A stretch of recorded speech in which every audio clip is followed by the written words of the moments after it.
এবারে বিস্তারিত। কার্বন নির্গমন, সম্পদের কেন্দ্রীকরণ এবং শূন্য বেকারত্ব, এই ৩ শূন্যের উপর ভিত্তি করে নতুন পৃথিবী গড়ে তোলার আহ্বান জানিয়েছেন প্রধান উপদেষ্টা অধ্যাপক ডক্টর মোহাম্মদ ইউনূস। শনিবার সকালে রাজধানীর একটি হোটেলে ৩ দিনব্যাপী বে অফ বেঙ্গল সংলাপের উদ্বোধনী অনুষ্ঠানে তিনি একথা জানান। এ সময় বৈষম্যহীন, সম অধিকার নির্ভর একটি অর্থনীতি গড়ার উপর জোর দেন তিনি। বিস্তারিত বুলবুল আহমেদের প্রতিবেদনে। শনিবার সকালে রাজধানীর একটি হোটেলে ৩ দিনব্যাপী বে অফ বেঙ্গল সংলাপের উদ্বোধনী অনুষ্ঠানে যোগ দেন অন্তর্বর্তী সরকারের প্রধান উপদেষ্টা অধ্যাপক ডক্টর মোহাম্মদ ইউনূস। অনুষ্ঠানের সূচনা বক্তৃতায় কল্যাণমূলক দেশ গড়ে তুলতে ৩ শূন্যের ধারণার উপর ভিত্তি করে একটি পৃথিবী তৈরির গুরুত্ব তুলে ধরেন প্রধান উপদেষ্টা। এ সময় উপকূলীয় জনগোষ্ঠীকে জলবায়ু পরিবর্তনের বিরূপ প্রভাব থেকে রক্ষায় দ্রুত ঐক্যবদ্ধ পদক্ষেপ নেওয়ার আহ্বান জানান তিনি।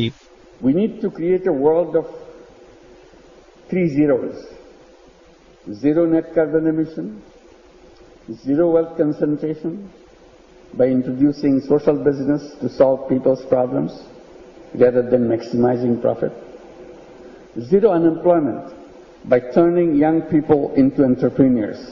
তিনি বলেন, একটি নতুন পৃথিবী গড়ে তুলতে হবে যা পরিবেশগতভাবে নিরাপদ ও সামঞ্জস্যপূর্ণ, এবং এমন একটি অর্থনীতি গড়ে তুলতে হবে যা বিশেষ সুবিধাভোগীদের মধ্যে সীমাবদ্ধ থাকবে না, সেখানে সবার অধিকার সমান থাকবে। Our youth have the power to lead the world in sustainable development, to create models of green growth, protecting and promoting our environment. But this requires cooperation, courage, and unshakable belief in our shared future.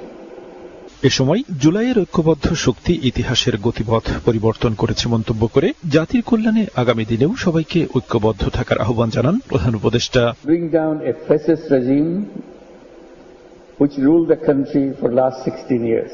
Bulbul Ahmed, Bangla TV, Dhaka.